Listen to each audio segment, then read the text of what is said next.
Hello everyone. My name is Sergio Diaz Mesa, and I'm going to present what am I working right now as part of my PhD. So this is still in progress, and I will be happy to discuss whatever I'm going to present here with anyone who is interested here.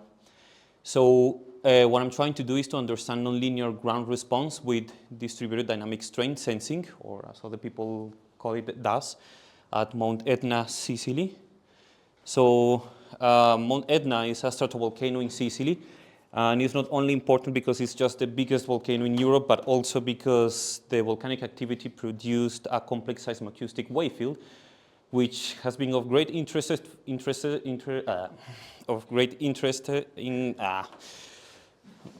it is cool because so then people go to understand more volcanic activity, and also it is works as a nice natural lab for testing the frontiers of new seismic instrumentation. So when we have volcanic explosions in stratovolcanoes just like this one, we see that the partition of energy of these explosions goes into two main branches. The first one is the pressure waves that are generated, so it's like acoustic waves that propagate through the air, and seismic waves, that you can see here, that propagates to the ground. Now imagine that near the volcanoes, and actually this is something that has been done before, we put broadband seismometers, also we put infrasound sensors, and we put a fiber optic cable for DDSS or DAS measurements. So now let's see an example where we have co-located sensors. So if you see the figure on the left, sorry, maybe like this. Okay, if you see the figure on the left, then we have the seismometer, we have the infrasound sensor, and we have a nearby channel of DDSS. And here on the right, we see recordings of the infrasound, of the broadband seismometer, and the DDSS. So as expected, you will see from the volcanic explosion that we first observed the seismic waves arriving. So we see this on the DDSS a little bit, but especially we can see it on the broadband seismometer. Subsequently, we see the arrival of the acoustic wave indicated in the infrasound. And if you see well on the broadband, and especially on the DDSS data, we see that there are, we see that there are some sort of like a coupling from the acoustic wave into the ground, since we see some higher component on the broadband seismometer and also in the DDSS. But let's now take a look at the spectrum of all these data.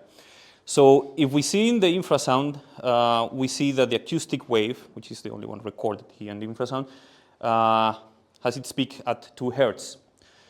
However, if we go for the broadband seismometer, and especially again for the DDSS, we start seeing that we are capturing something between 15 and 20 Hertz, which is associated at the same time of the arrival of the acoustic wave.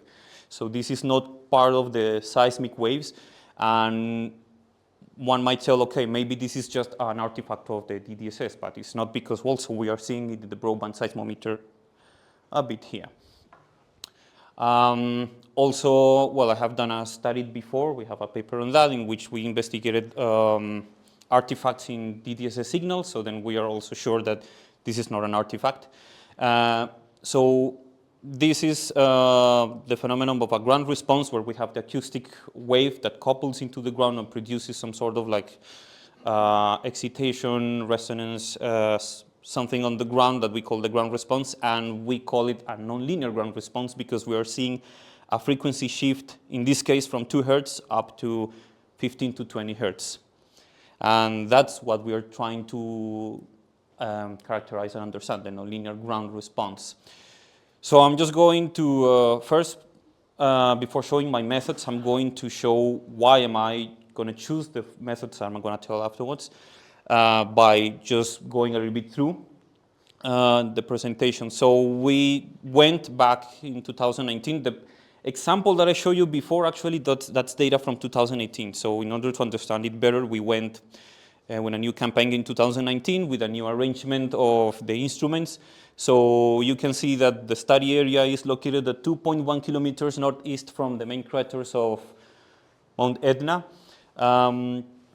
We see that we have infrasound sensors that are the green triangles. We see broadband seismometers in squared blues around the area, distributed in the area, and we see a 1.5 long fiber optic cable for DDSS measurements, which is indicated as a black line, and we buried this cable 25 centimeters below the surface, which is non-consolidated scoria material.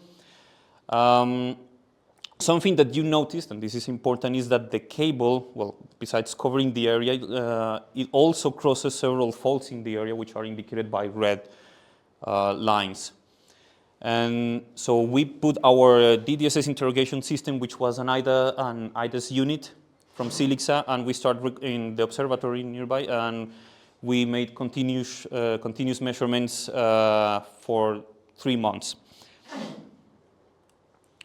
So again, just to justify my methodology, I'm just going to show just some first observations. What you see on panel A here is just, what you see on the panel on the left is one example of a volcanic explosion. So on the top we see all the infrasound sensors capturing this volcanic explosion. The peak-to-peak here is about 2.51 pascals.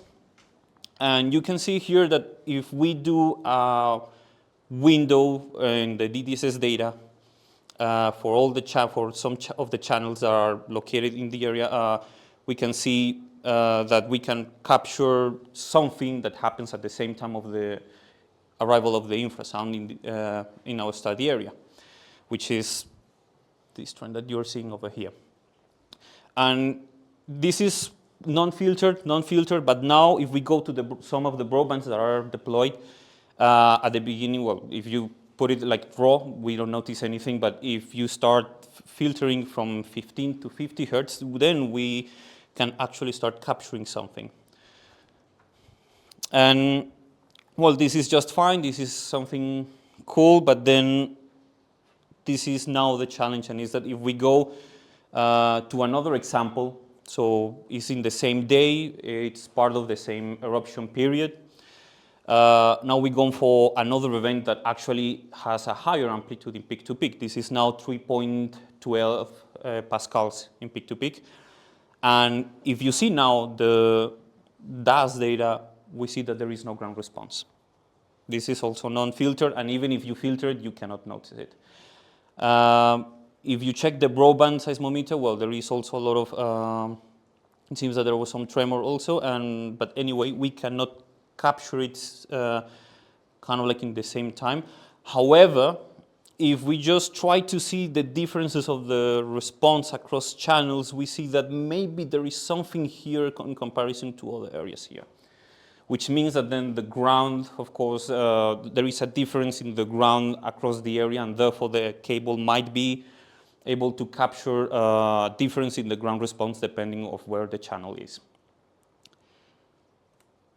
And so this is what I want to show, because before what I wanted to show justified this method, and is that we have different ground responses. The pressure is not, it seems it is not the condition, the parameter that mostly is driving these ground responses. So therefore what we want to do is to detect our infrasound events from volcanic explosions, do a classification, so then we have like a characterization of some sort of like representative waveform, or all the waveforms of these volcanic explosions associated to families.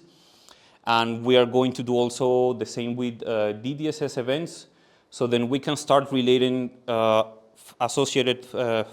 we can start related families from the infrasound, also from the DDSS, and then start seeing which kind of waves are producing our ground response, which physical parameters do they have to to have in order to produce it, and how the ground in the different areas are responding to a common acoustic input.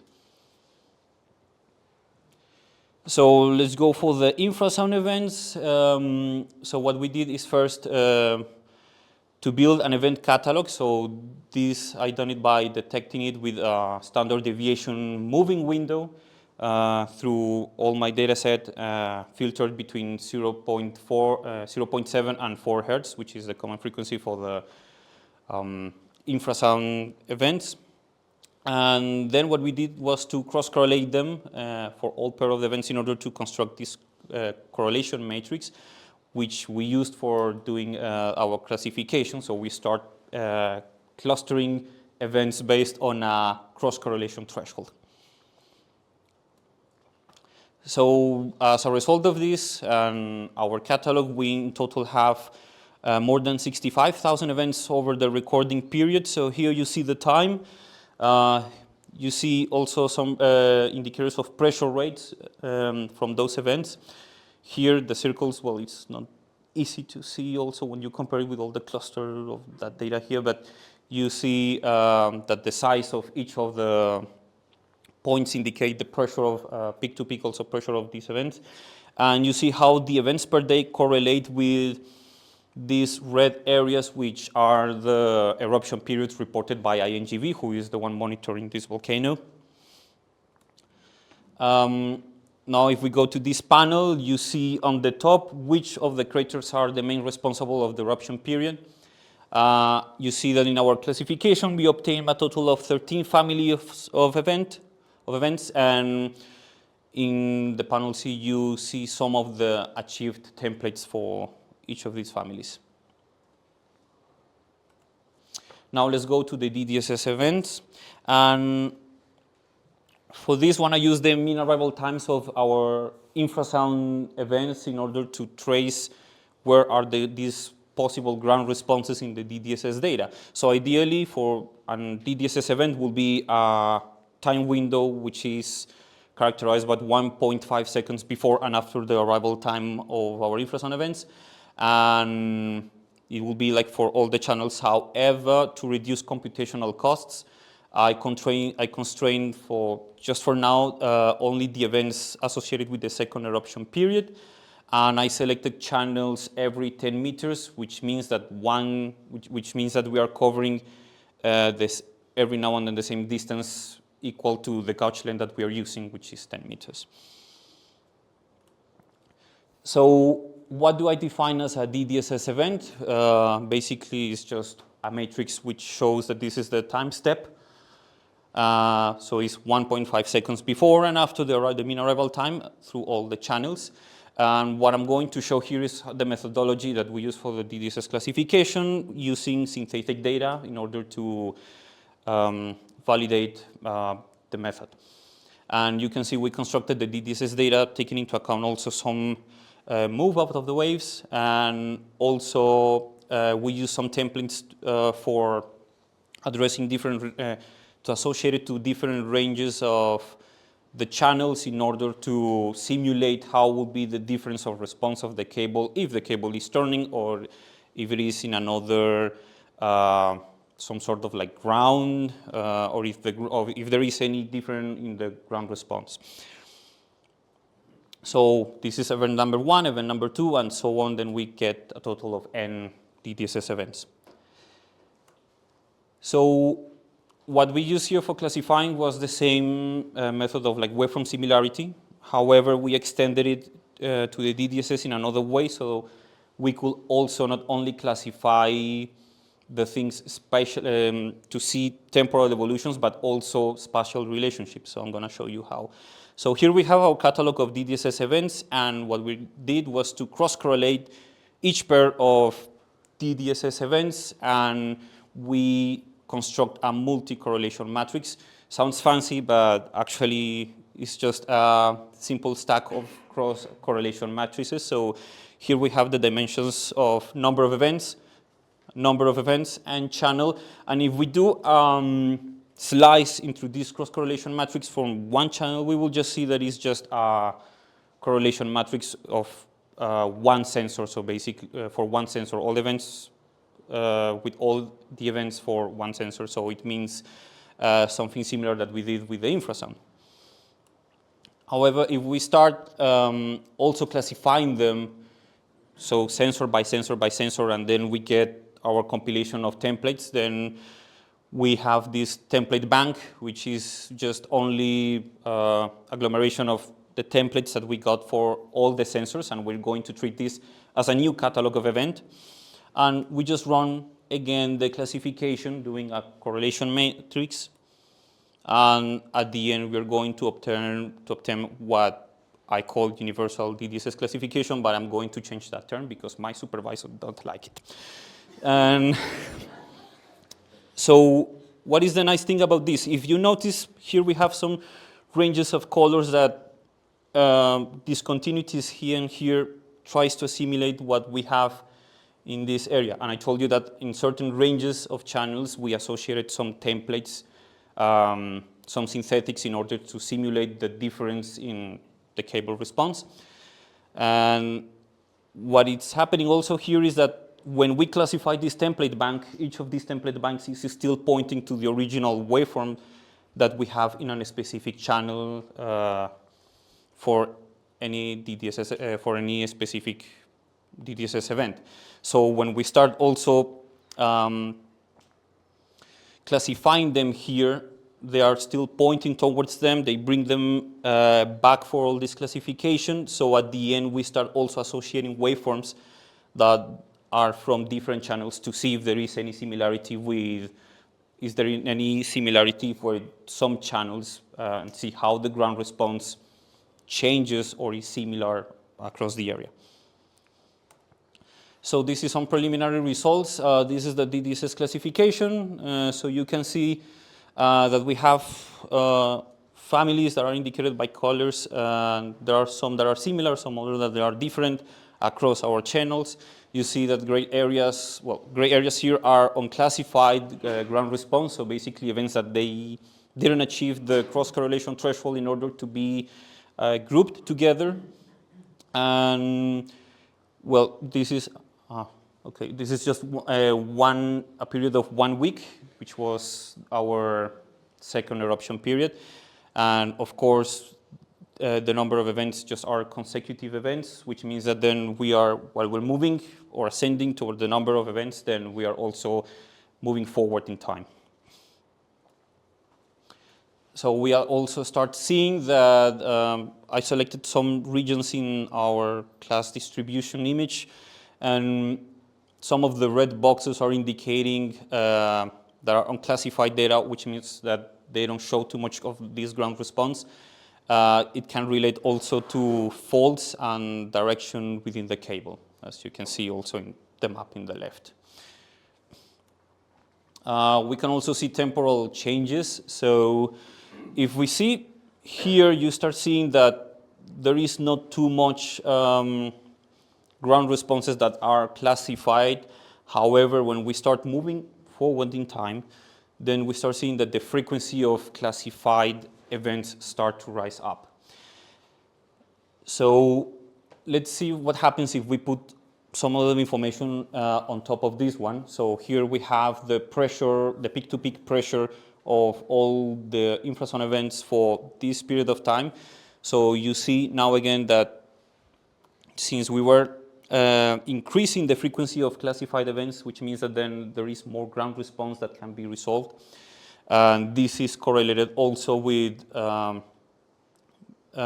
increase of the pressure in all these events. However, if you check in the right part, so after, let's say, 6,000, after the event number 6,000 of this week, we see that also there is some rise on the pressure. However, we don't have too much classified ground response there. So, okay, so it seems that then the pressure is the one not driving this, and this correlates also to, it's similar to the first example I show, where I try to show you one explosion event. So if now we put the peak-to-peak pressure rate, then this might also give us an answer, and is that we see that here the peak-to-peak pressure rate starts rising up. However, here it is low. So it's kind of like maybe it's telling us that, okay, it doesn't depend on the pressure, but also the pressure rate, the change of the pressure is the one who might be also putting some weight on when the event is able to trigger a ground response.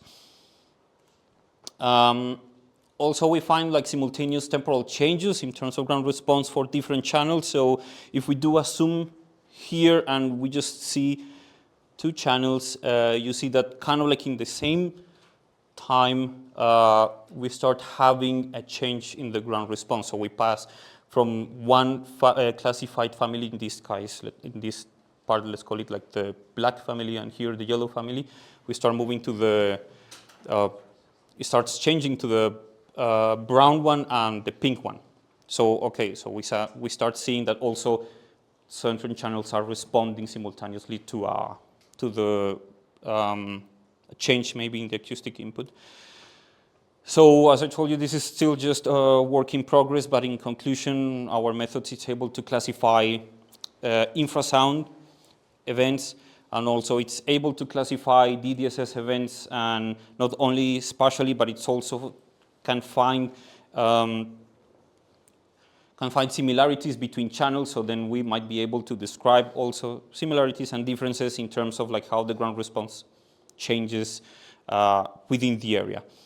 And the most important part also is that we are able to discriminate weak ground responses or maybe non-ground response events from the clear ones. And this is important because before we have tried to start analyzing physical parameters between what we observe in the DDSS data and in the infrasound.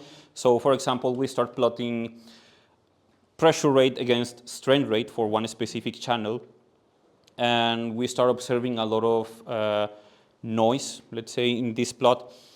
And so now this classification is able to tell us that most of our points, our scattered points in these kind of plots were nonsense because we actually are not achieving ground response, and therefore the information that we are introducing here has nothing to do. So with this classification, we will be able just to get rid of the false ground response and then work with what we know that are the assured ones. And as a further work, well, I just want to relate these families, maybe isolate one infrasound event and see that for one specific acoustic input, how would be the difference in the ground response in the ground, so how many DDSS families I can achieve. Start then comparing physical parameters as the one that I told you before, and see more relationships. Also, what I want is to do a simulation of the wave propagation in this study area. So at the end, we can also solve problems like which are the necessary elastic parameters to produce the observed ground response that we have in our data. And also I want to integrate the obtained elastic parameters estimations with also laboratory experiments, since we have been several times there collecting samples from the area. So then we want to take this to the lab and make some experiments and see if the results from the simulation can match somehow the things that we could observe in the lab. So if you have any questions, please, or any kind of like comments, which I'm open also to discuss even the mechanism that produced this ground response, or what is this mechanism, please email me to this address or address me afterwards. And finally, I just want to thank most of you people, because I have done also some discussions with you. You have provided me with some sort of ideas and some sort of methods that I could try, and I will try in the future. Thank you.